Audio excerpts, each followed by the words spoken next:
حدثنا محمد بن محمد بن عصام الكليني رضوان الله تعالى عليه قال حدثنا محمد يعقوب الكليني عن إسحاق بن يعقوب قال سألت محمد بن عثمان العمري رضوان الله تعالى عليه أن يوصل لي كتابا قد سألت فيه عن مسائل أشكلت علي ورد التوقيع بخط مولانا صاحب الزمان عليه السلام.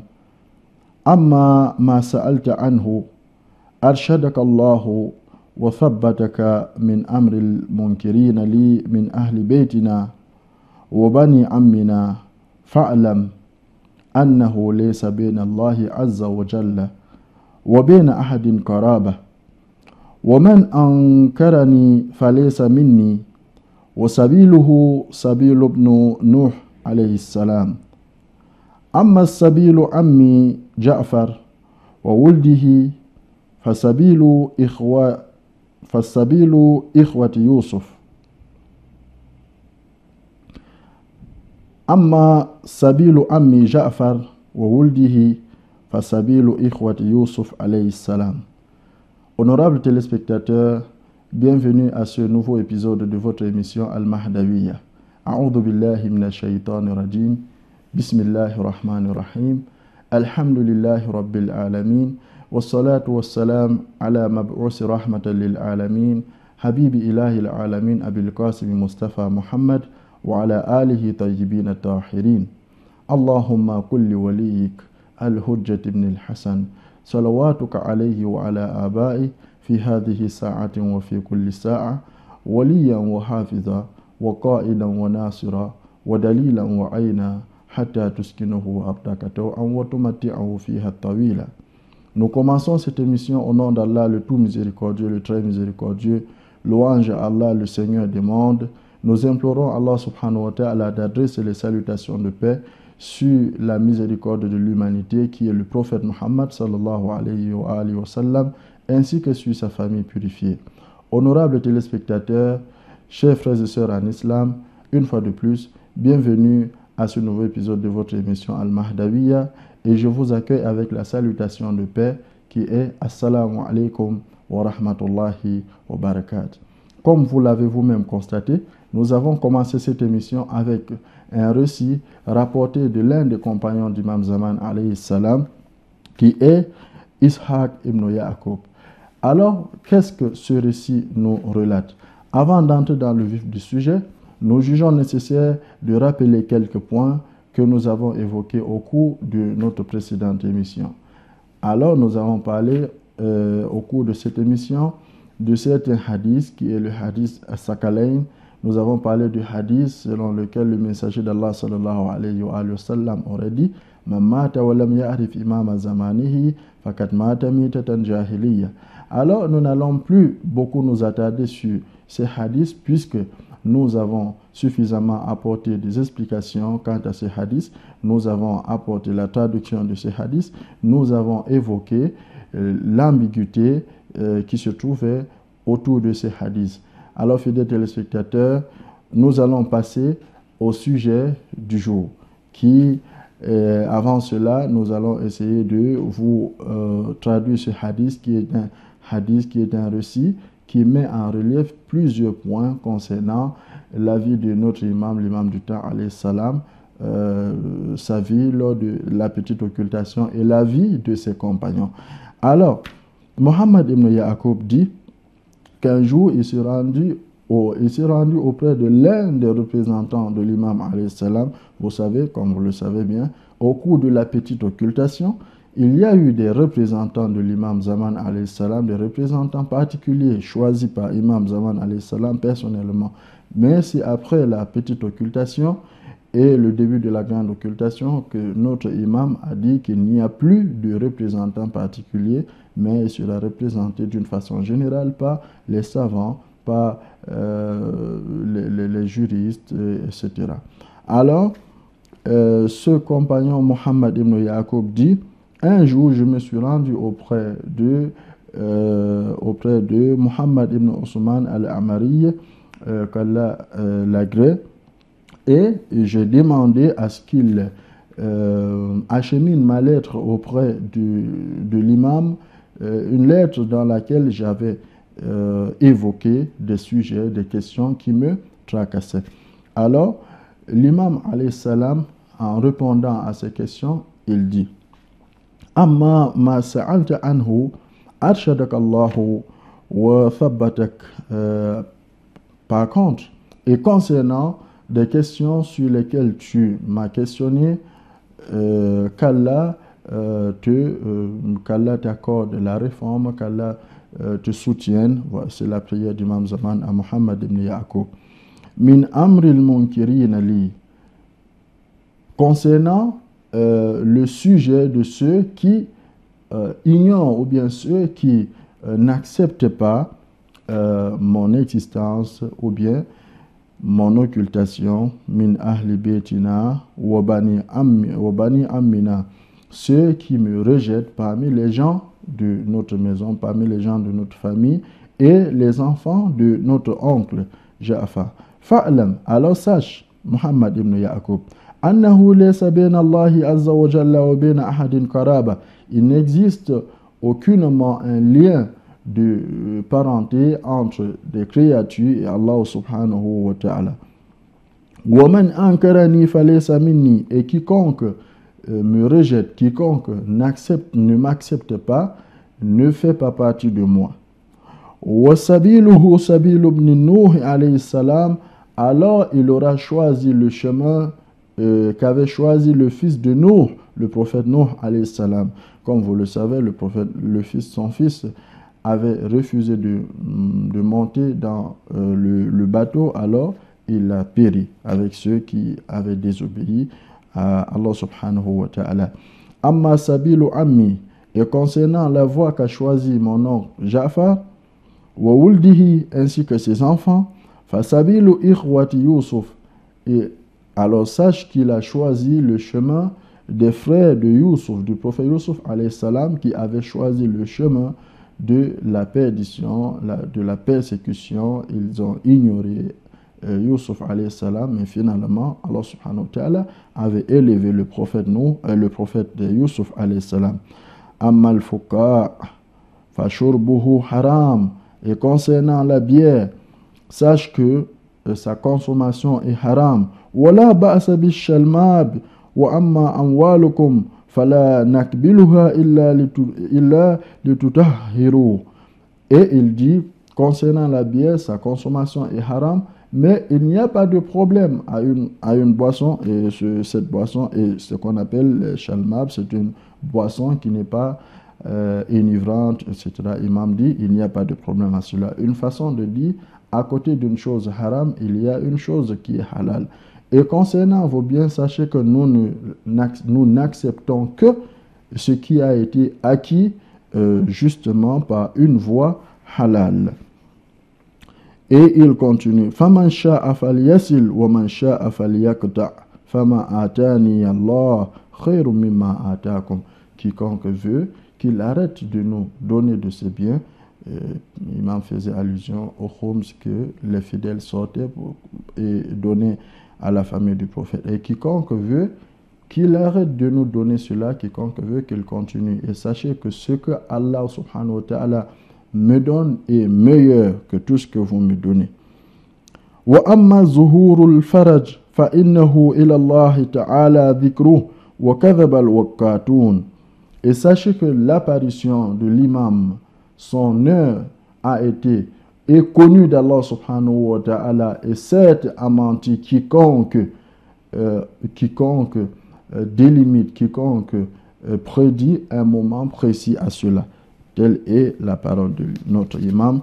Et je continue sur le hadith. Il dit: Wa amma kullu man za'ama anna al-Husayn alayhi salam lam yuqtal fa kufrun wa takdhibun wa dalal. Wa amma al-hawadithul waqi'atun farji'u fiha ila ruwati hadithina fa innahum hujjati alaykum wa ana hujjatullahi alayhim.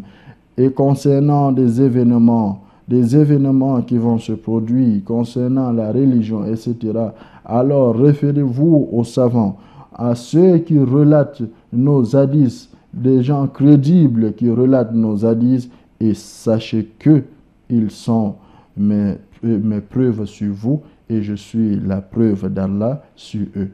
Tel est le hadith rapporté dans le célèbre document Kamaluddin wa Tamamun Ni'ma du célèbre savant imamite Cheikh Sadouk.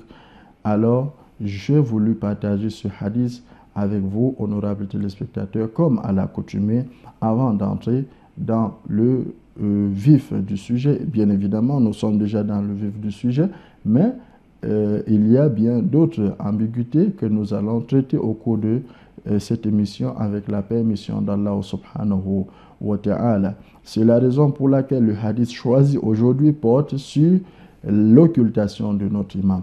Alors, sans plus tarder, nous allons passer à l'ambiguïté du jour qui est celle de savoir, fidèles téléspectateurs.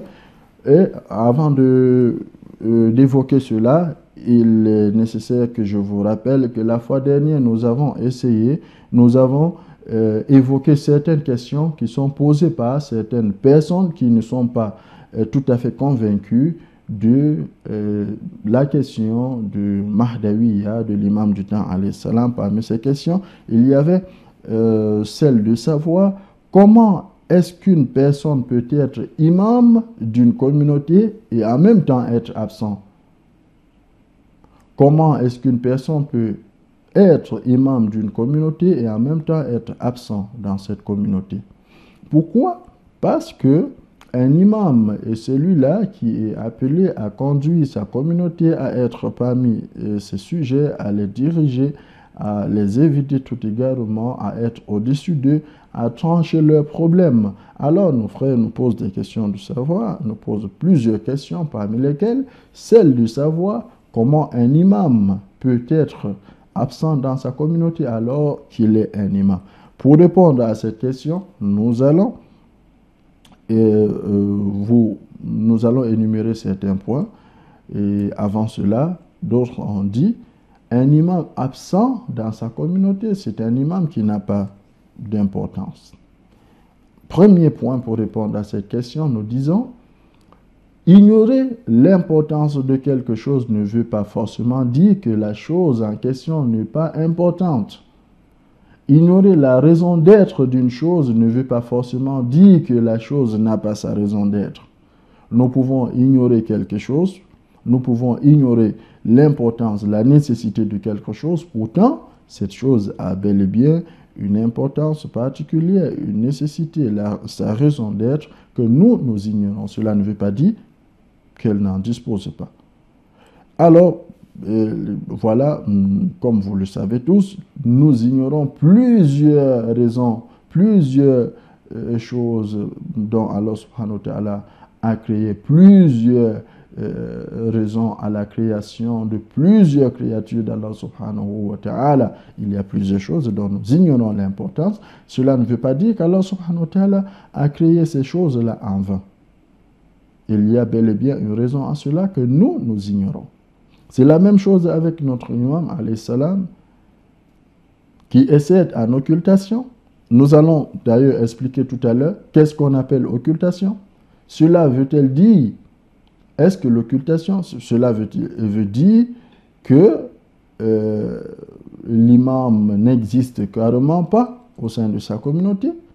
Il est totalement absent. Qu'est-ce que cela veut dire? Avant d'y arriver, nous finissons sur le point évoqué. Il y a plusieurs choses dont nous ignorons l'importance.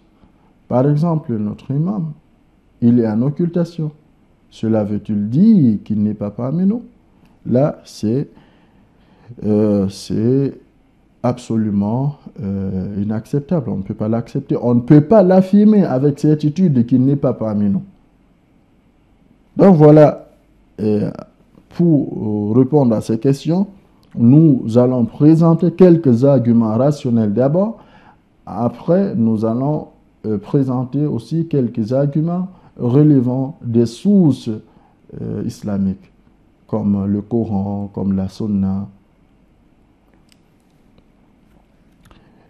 Deuxième point, pour répondre à cette question, nous disons,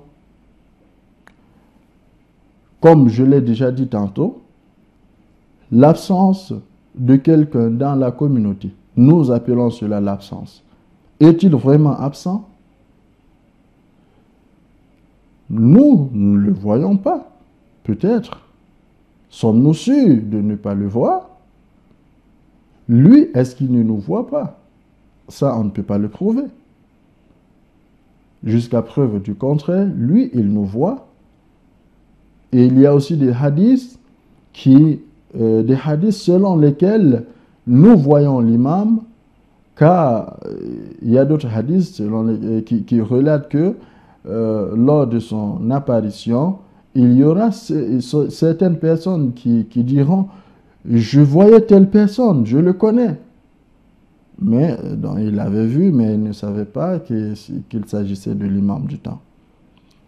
Et pour continuer à cela, pour argumenter cela, pour faire comprendre à vous, honorables téléspectateurs, qu'il s'agit d'une logique, je vous invite avec moi ensemble dans le Saint-Coran, qui est le livre de référence de tous les musulmans, à méditer sur l'un des versets d'Allah subhanahu wa ta'ala, l'un des passages du Coran, c'est dans la sourate Al-Kahf, versets 65 à 66.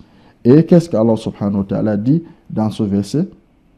A'udhu billahi minash shaytanir rajim, bismillahir rahmanir rahim. Il est dit